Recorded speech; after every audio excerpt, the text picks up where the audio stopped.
தொலைக்காட்சி நேயர்கள் அனைவருக்கும் இனிய தமிழ் வணக்கம். பாரதிதாசனின் பிறந்த நாளை முன்னிட்டு உங்களுக்காக தமிழ் பேசுவோர் ஒன்றியம் மற்றும் மொரீஷியஸ் தொலைக்காட்சி நிலையம் ஒன்று சேர்ந்து உங்களுக்காக உங்கள் வீடு தேடி உங்களுக்காக ஒரு அருமையான நிகழ்ச்சியை வழங்க இருக்கின்றார்கள். மொரீஷியஸ் மண்ணில் தமிழ் மொழிக்கும் தமிழ் பண்பாட்டிற்கும் ஓயாது உழைத்து கொண்டிருக்கும் தமிழ் பேசுவோர் ஒன்றியத்தின் தலைவராகிய உயர் திரு ஐயா சிவன் நாகப்பன் அவர்களை வரவேற்கின்றோம். வணக்கம் ஐயா. வணக்கம் புவனேஸ்வரி. தமிழ் பேசும் நல்லுலகில் பாவேந்தர் பாரதிதாசனுக்கு ஏன் நாம் முக்கியத்துவம் வழங்க வேண்டும்? தமிழுலகில் பாரதிதாசனுடைய பங்கு யாது முதலில் நாங்கள் பார்ப்போம். பாரதிதாசன் ஒரு புரட்சி கவிஞர். பாரதிதாசன் ஒரு சிறந்த சீர்திருத்தவாதி. பாரதிதாசன் ஏப்ரல் மாதம் 29ஆம் தேதி 1891 பிறந்தவர். பாரதியார் மீது, நம்முடைய தேசிய கவி பாரதியார் மீது அதிக அன்பு கொண்டதால் இவருடைய பெயர் மாற்றிக்கொண்டார். பாரதிதாசனுடைய இயற்பெயர் கனக சுப்புரத்தினம். பாரதிதாசன் என்கின்ற போது இது இவருடைய புனை பெயர். பாரதிதாசனுக்கு இன்னும் பல பெயர்கள் இருக்கின்றன. முதல்ல எல்லாரும் பாவேந்தர் சொல்லுவாங்க. பாவேந்தர் என்று அழைத்தனர் அந்த காலத்தில். புரட்சி கவி என்று அழைத்தனர் அந்த காலத்தில். பாரதிதாசன் நம்முடைய தமிழ் மொழியின் மீது அதிக பற்று கொண்டவர். மேலும் நம்முடைய சமுதாயத்தில் பல்வேறு சீர்திருத்தங்கள் அந்த காலத்தில் கொண்டு வந்தார். இவரிடத்தில் ஒரு தொலைநோக்கு பார்க்கலாம். அதாவது சாதி பிளவு, மூட நம்பிக்கை, மூட சடங்குகள், பொதுவுடைமை பிரச்சினை, அநீதிகள், பெண்களுடைய கல்வியின்மை போன்றவற்றை பார்த்து எழுந்து தம்முடைய பேனாவால் கவிதைகள் புனைந்துள்ளார். அதாவது புரட்சிகரமான கவிதைகள் புனைந்துள்ளார். இவருடைய அருமை பெருமை தெரிந்து 2016ஆம் ஆண்டில் தமிழ்நாட்டு அரசாங்கம் ஒரு சிறந்த முடிவு எடுத்தது. அதாவது ஆண்டுதோறும் இவருடைய பிறந்த தினத்தில் தமிழ்நாட்டில் உலக கவிஞர்கள் நாள் என்று கொண்டாடுவார்கள். இது மட்டுமல்லாமல் இவருடைய பிறந்த நாள் தொடங்கி, அதாவது 29ஆம் ஏப்ரல் தொடங்கி 5ஆம் மே மாதம் வரை தமிழ் வாரம் கொண்டாட்டம் என்று அவர்கள் கொண்டாடி வருகின்றார்கள். பாருங்க, இப்பேற்பட்ட புரட்சி கவிஞருக்கு தமிழ்நாட்டு அரசாங்கமே ஒரு நல்ல ஒரு மதிப்பு அவர்கள் கொடுத்தார்கள். இவருடைய படைப்புகள் ஏராளம். இருண்ட வீடு, பிசிராந்தியார், தமிழியக்கம், அழகின் சிரிப்பு, புரட்சி கவி, பாண்டிய பரிசு, குடும்ப விளக்கு போன்ற படைப்புகள் அங்கே செறிவான கருத்துக்கள், சமுதாய சீர்திருத்த உயர் சிந்தனைகள் பார்க்கலாம். இதற்காக இப்பேற்பட்ட புரட்சி கவிஞருக்கு நாங்கள் முக்கியத்துவம் அளிக்க வேண்டும் அல்லவா? கண்டிப்பாக. பாவேந்தர் பாரதிதாசன் நம் சமுதாயத்தில் பல சீர்திருத்தங்களை கொண்டு வந்தார். அவற்றை பற்றி கொஞ்சம் விரிவாக கூற முடியுமா? ஆம். பாவேந்தர் சமுதாயத்தில் அக்காலத்தில் பலவற்றை பார்த்து ஒரு விதமான கோபம் இவர் உள்ளுக்குள்ளே எழுந்து கொதித்து கண்ணீர் வடித்தார். எதற்காக? முதலில் பெண் உடைய கல்வியின்மை, பெண்கள் அதிக ஆண் ஆதிக்கத்தினாலே பெண்கள் வீட்டோடு அவர்கள் போட்டார்கள். அதாவது குடும்ப பொறுப்பு, பெண்களுக்கு கல்வி தேவையில்லை, பெண்களுடைய பொறுப்பு சும்மா குடும்பத்தை கவனிக்க வேண்டும். இவருடைய படைப்புகளுள் ஒரு சிறந்த படைப்பு என்று கேட்டால் குடும்ப விளக்கு கூறத்தக்கது. ஏனென்றால் குடும்ப விளக்கு என்ற இந்த படைப்பில் கவிஞர் அவர்கள் என்ன காட்டுகின்றார்? ஒரு பெண்மணிக்கு கல்வி தேவை. குடும்பத்தில் இருந்தாலும் கூட இந்த கல்வியால் இவரால் பெண்ணால் இந்த குடும்பத்தை உயர்வுக்கு கொண்டு போகலாம். இப்போ பெண் என்று சொன்னால் மின்னல் போல் மிளிரும் இயல்பு உடையவர்கள். எப்போ இந்த கல்வி அறிவு இருக்கும் போதுதான். ரொம்ப தெள்ளத் தெளிவாக சுட்டி காட்டினார். இந்த குடும்ப விளக்கு மூலமாக கவிஞர் என்ன காட்ட விரும்புகின்றார்? ஒரு சமுதாயம் முன்னேற்றம் காண விரும்பினால், ஒரு நல்ல அறிவார்ந்த ஒரு சமுதாயம் உருவாக்க வேண்டுமானால் அங்கே கல்வி உள்ள ஒரு பெண் இருக்க வேண்டும். இதுதான் இந்த இல்லத்தின் ஒளி என்று சொல்லுவோம். இப்போ பெண்களுக்கு கல்வி இல்லாட்டி போனால் என்று சொன்னால் எப்படி அவர்கள் ரொம்ப கோபமாக தன்னுடைய கவிதையில் ஒன்று சொன்னார். படியாத பெண்மையினால் தீமை என்று சொன்னார்.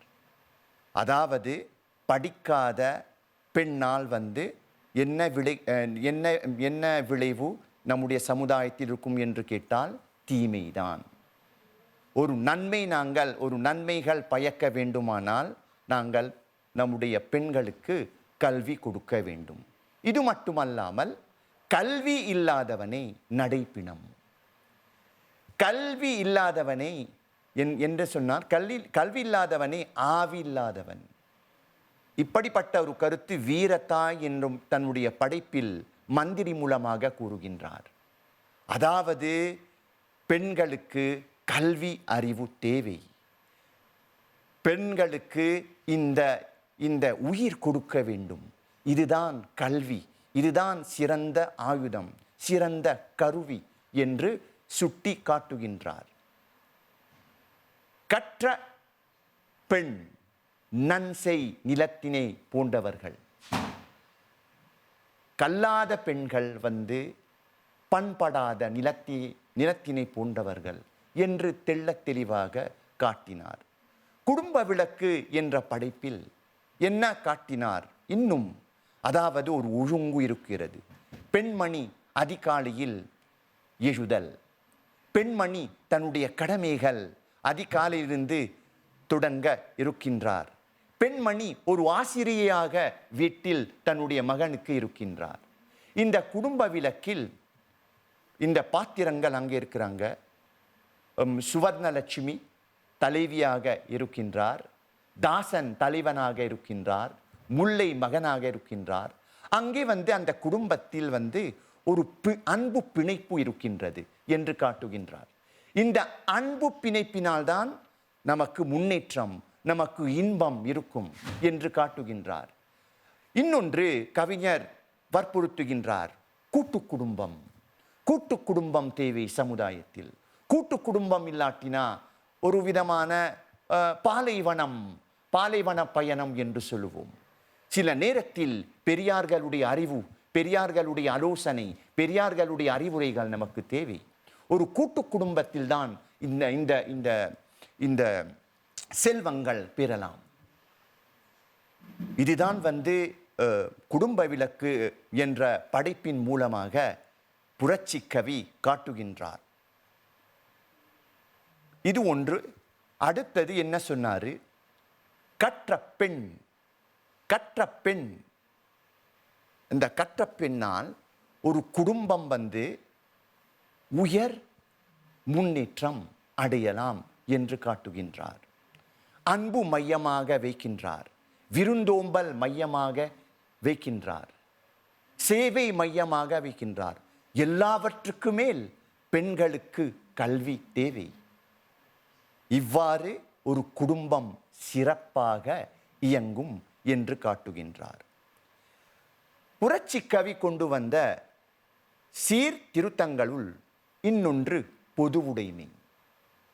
அதாவது சமுதாயத்தில் உள்ள அநியாயங்கள், அதாவது உழைக்கும் வர்க்கம், அதாவது உழைக்கும் வகுப்பினருடைய உரிமை பறிக்கப்பட்ட போது இந்த அநியாயத்தையும் அநீதியையும் பார்த்து எழுந்து கொதித்து தன்னுடைய கசப்புணர்வையும் தன்னுடைய கவிதைகள் மூலமாக சமுதாயத்தினருக்கு காட்டினார் நம்முடைய புரட்சி கவி. அதாவது இவருடைய பார்வையின்படி, இவருடைய கொள்கையின்படி எல்லாருக்கும் சம உரிமை தேவை. அதாவது செல்வ பங்களிப்பு எல்லாருக்கும் உரியது. உழைப்புக்கு பிறகு இந்த உழைப்புக்குரிய செல்வம் அளிக்க வேண்டும். இரு வகுப்பினர் இருக்கக்கூடாது. சமுதாயத்தில் ஒரு சமமான, ஒரு பொதுவுடைமையான ஒரு வகுப்பு இருக்க வேண்டும் என்று காட்டுகின்றார். பொதுவுடைமை மிகவும் வற்புறுத்தி உள்ளார் புரட்சி கவி. அந்த காலத்தில் ஐரோப்பிய நாடுகளில் இந்த பொதுவுடைமை கொள்கைகள் எழுந்தன. இந்த கார்ல் மார்க்ஸ் என்பவரால். இந்த செல்வாக்கு கனகசுப்புரத்தினம் நம்முடைய புரட்சி கவி அந்த காலத்தில் பெற்றார். இதை தமிழ்நாட்டில் கொண்டு வந்தார், அந்த புது உடைமை கொள்கை. இன்னொன்று, தமிழர்கள் தமிழர்களிடத்தில் தமிழ் பற்று இருக்க வேண்டும். தமிழ் பற்று இல்லாவிட்டால் தமிழனாக நாங்கள் வாழ்வது இல்லை. பாருங்க எப்படி சொல்றார். எளிமையினால் ஒரு தமிழன் கல்வி இல்லை என்றால், எளிமையினால் தமிழன் கல்வி இல்லை என்றால் இங்கு எல்லாரும் நானிடவும் வேண்டும் என்று தெள்ளத் தெளிவாக சுட்டி காட்டினார் புரட்சி கவி. புரட்சி கவி பாரதிதாசன் குடும்பத்துக்கு முக்கியத்துவம் வழங்கி உயர்த்தி பாடியுள்ளார். அதை பற்றி உங்கள் கருத்தையும், எப்படி அவருடைய கவிதைகளை நம் வாழ்வியலோடு இணங்கலாம் என்பதை கொஞ்சம் கூற முடியுமா ஐயா? நான் சற்று முன்னரே சொன்னேன், இவருடைய படைப்புகளுள் குடும்ப கொள்கைகள், குடும்ப விளக்கு என்ற படைப்பில்தான் அங்கே அந்த செறிவான கருத்துக்கள் பார்க்கலாம். அங்கே மையமாக அன்பு வைக்கின்றார் புரட்சி கவி. அதாவது நம்முடைய குடும்பத்தில் அன்பு பிணைப்பு இருக்க வேண்டும். முதல்ல இந்த குடும்ப தலைவி இல்லத்தரசி, இந்த இல்லத்தரசியிடம் இந்த கல்வி செல்வம் இருக்க வேண்டும். கல்வி செல்வத்தினால்தான் சிறந்த குடும்ப சேவை குடும்பத்தினருக்கும் குடும்ப உறுப்பினர்களுக்கும் அளிக்கலாம் என்று இந்த கொள்கை உடையவர். குடும்ப விளக்கு மூலமாக என்ன காட்டுகின்றார்? முன்னேற்றம், வளர்ச்சி, பாசம், பரிவு, இந்த அன்பு பிணைப்பு குடும்பத்திலேதான் அங்கே நடைபெறும். இக்காலத்தில், இந்த நவீன காலத்தில் 21ஆம் நூற்றாண்டில் என்ன காண்கின்றோம்? நம்முடைய சமுதாயத்தில் எங்கே பார்த்தாலும் மனச்சிதைவு, குடும்ப சிக்கல், குடும்ப பிரச்சனை. அப்போதிலிருந்து அந்த புரட்சி கவின் உடைய பார்வை, தொலைநோக்கு பார்வை நாங்கள் ரசிக்க வேண்டும். அந்த படைப்பின் மூலமாக இன்று வரை இந்த படைப்பு நாங்கள் எடுத்துக்கொள்வோமானால், அங்கு உள்ள அந்த சிறந்த கருத்துள்ள அந்த மணிகளை எடுத்து நாங்கள் நடைமுறைக்கு கொண்டு வந்தால் பலவிதமான முன்னேற்றங்கள் செய்யலாம். நம்முடைய நடத்தையும் நாங்கள் மாற்றலாம். அங்கே எல்லாமே தெள்ளத் தெளிவாக துல்லியமாக சுட்டி காட்டினார். அன்பு, விருந்தோம்பல், கல்வி, உழைப்பு. அந்த தலைவன் தாசன் அந்த குடும்ப விளக்கு பொறுப்புள்ளவன். இன்னொன்று சிறந்த ஒரு ஒரு ஒரு கொள்கை சமையல். சமையலை பற்றி பேசும்போது பல பேர் திடுக்கிட்டார்கள். எதற்காக சமையல் என்று சொன்னால் சும்மா பெண்மணிக்கு இல்லை, ஆண் மகன் சமையல் செய்ய வேண்டும். என்ன கேட்டார்? சமைப்பது தாழ்வா, சமைப்பது தாழ்வா. அப்போ என்ன காட்டுகின்றார் குடும்ப விளக்கில்? பெண்மணி சமையல் செய்யும் போது சும்மா ஒரு உணவு தயாரிப்பது இல்லை, இதில் ஒரு இன்பம் இருக்கிறது. ஒரு இன்பத்தை குடும்பத்தில் உருவாக்குகின்றாள் அந்த பெண்மணி. இப்படி அவர்கள் தெள்ளத் தெளிவாக காட்டினார். சமையல் அந்த காலத்தில் இது ஏற்றுக்கொள்ளவில்லை. சமையல் இது பெண்களுடைய பொறுப்பு மட்டும். புரட்சி கவி பாவேந்தர் இப்படிப்பட்ட கொள்கை ஏற்றுக்கொள்ளவில்லை, எதிர்த்து பேசினார், இடித்துரைத்தார். அதாவது ஆண்மகன் பல நேரங்களில் தம்முடைய பொறுப்பு ஏற்க வேண்டும், பொறுப்பு இருக்க வேண்டும். இந்த பொறுப்புணர்வு தாசன் என்ற பாத்திரம் மூலமாக காண்கின்றோம். இதற்காக நான் என்ன கூறுகின்றேன்? இது ஒரு அரிய வாய்ப்பு. இக்காலத்தில் இளைஞர்கள், இந்த தலைமுறையினர் நம்முடைய குடும்ப விளக்கு எடுத்து நாங்கள் உயிர்ப்புடன் நாடகம் நாங்கள் உருவாக்கி காட்ட வேண்டும். இந்த நவீன தலைமுறையினருக்கு நாங்கள் இந்த கொள்கைகள் எடுத்து காட்ட வேண்டும். கண்டிப்பாக. அடுத்ததாக இப்பொழுது எழுச்சியூட்டும் இசை பயணத்திற்கு செல்வோம்.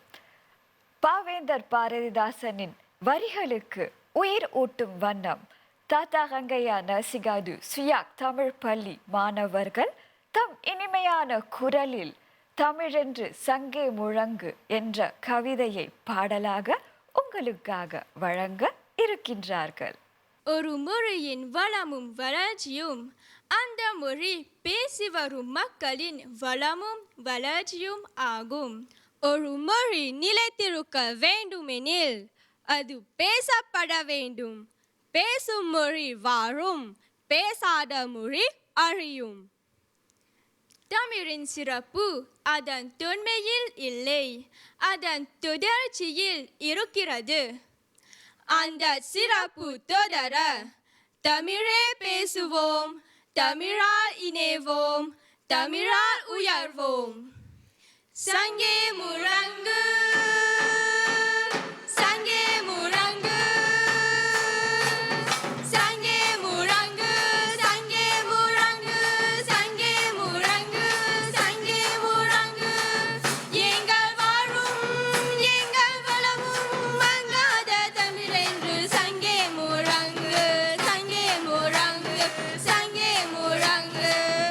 எங்கள் பகைவர் எங்கும் அறிந்தால் இங்குள்ள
பாருங்க ஐயா, தமிழ் பள்ளி மாணவர்கள் மிகவும் அருமையாக பாடியுள்ளார்கள் அல்லவா ஐயா?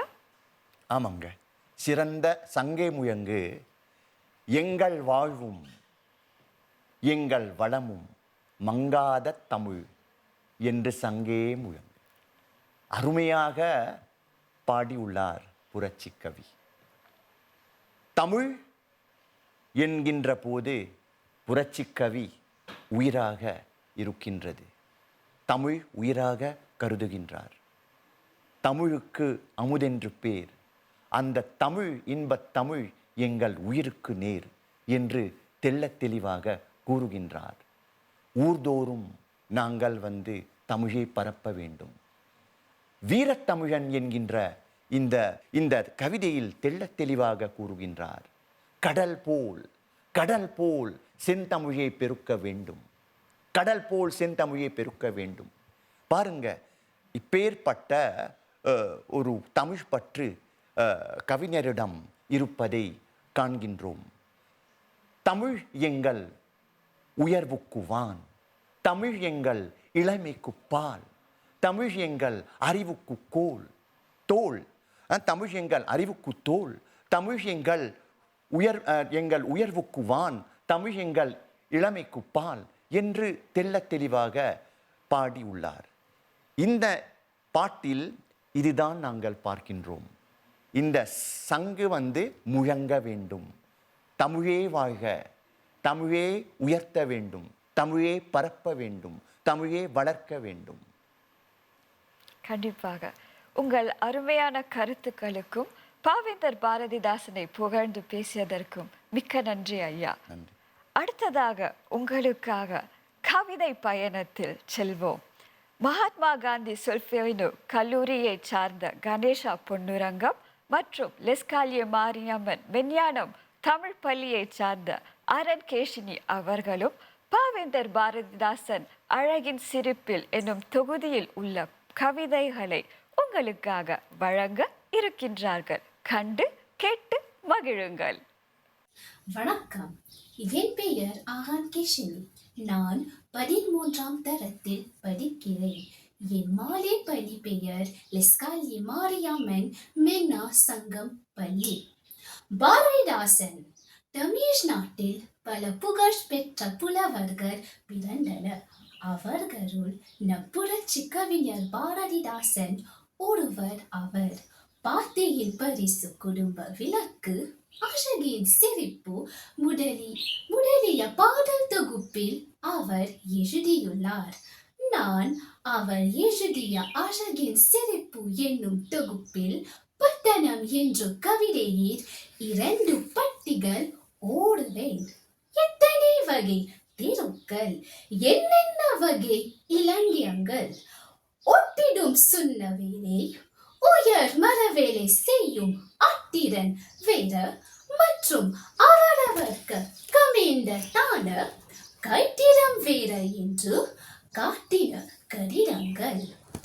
இயற்கையின் உயிர்கட்குள்ளே மனிதன்தான் இவற்றை நோக்கும் உயர்ச்சியும் தான் அறிந்த உண்மையை உலகு காக்கும் முயற்சியும் இடைவிடாமல் முன்னேற்ற செயலை செய்யும் பயிற்சியும் உடையான் என்று பட்டணம் எடுத்து காட்டும். நன்றி, வணக்கம். அனைவருக்கும் என் இனிய வணக்கம். என் பெயர் கணேஷா பொன்னுரங்கம். நான் எம்ஜிஎஸ் சொல்ஃபேனு பள்ளியில் 9ஆம் தரத்தில் படிக்கிற ஒரு மாணவன். புகழ்பெற்ற கவிஞர் பாரதிதாசன் அவர் எழுதிய அழகின் சிரிப்பு என்ற நூலில் காணப்படுகிற தென்றல் கவிதையை இன்று நான் ஓடப் போகிறேன். அண்டங்கள் கோடி கோடி, அனைத்தையும் தன்னகத்தே கொண்டதோர் பேரும் புறத்தில் கூட்டிட்டுகின்ற காற்றே, தின் குன்றே துள் துள்ளாக செய்யினும் செய்வாய், நீ ஒரு தூண் துள்ளி அனிச்சம் பூவும் நோக்காத நுழைந்தும் செல்வாய். உன்னிடம் அமைதிருக்கும் உண்மையின் விரிவில் மக்கள் சிந்ததோர் பகுதி ஏனும் தெரிந்தார்கள் இல்லை. ஏனும் தன்னோடு பெற்ற செல்வத் தென்றலே உன் இன்பத்தை தன்னோடு கல்லால் வேறே என் நாட்டில் தெரிய செய்தாய். இக்கவிதையை உங்களுடன் பகிர்ந்து கொள்ள வாய்ப்பு கொடுப்பதற்கு மிக்க நன்றி. தமிழ் பேசுவோர் ஒன்றியம் தலைவர் ஆகிய ஐயா சிவநாகப்பன் அவர்களுக்கு மிக்க நன்றி. நன்றி புவனேஸ்வரி. அடுத்ததாக ஹோசேல் நகரத்தைச் சேர்ந்த பொசேரோ தர்ம சங்கத்தின் மாணவி ஆகிய ஒருத்தி உங்களுக்காக தமிழுக்கு அமுதென்று பேர் என்ற கவிதையை பாடலாக உங்களுக்காக வழங்க இருக்கின்றார். தொலைக்காட்சி நேயர்கள் அனைவருக்கும் இந்த பாரதிதாசன் நிகழ்ச்சி இத்துடன் நிறைவு பெறுகின்றது. மீண்டும் உங்களை சந்திக்கும் வரை உங்களிடமிருந்து விடை பெறுகிறேன். வாழ்க தமிழ்மொழி, வளர்க பாவேந்தர் பாரதிதாசனின் புகழ். நன்றி, வணக்கம்.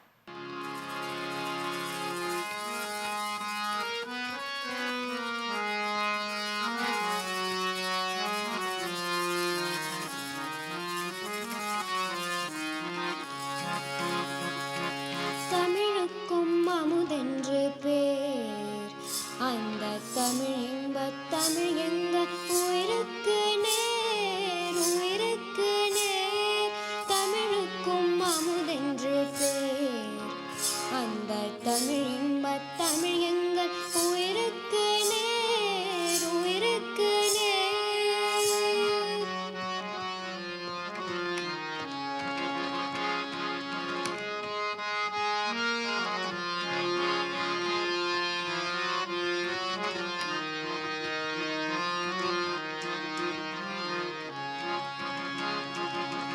தமிழுக்கு நிலவென்று பேர், இன்பத் தமிழ் எங்கள் சமூகத்தின் விளைவுக்கு நீர்.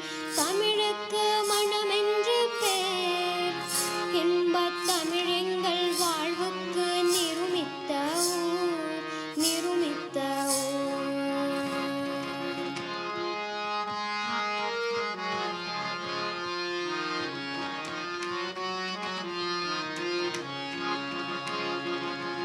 தமிழுக்கு மதுவென்று பேர், இன்பத் தமிழ் எங்கள் உரிமைச்சம் பயிருக்கு வேர். தமிழ் எங்கள் இளமைக்கு பால், இன்பத் தமிழ் நல்ல புகழ்மிக்க புலவர்க்கு வேல், புலமர்க்கு வேர். தமிழ் எங்கள் உயர்வுக்கு வான், இன்பத் தமிழ் எங்கள் அசதிக்கு சுதடந்த தேன், சுதடந்த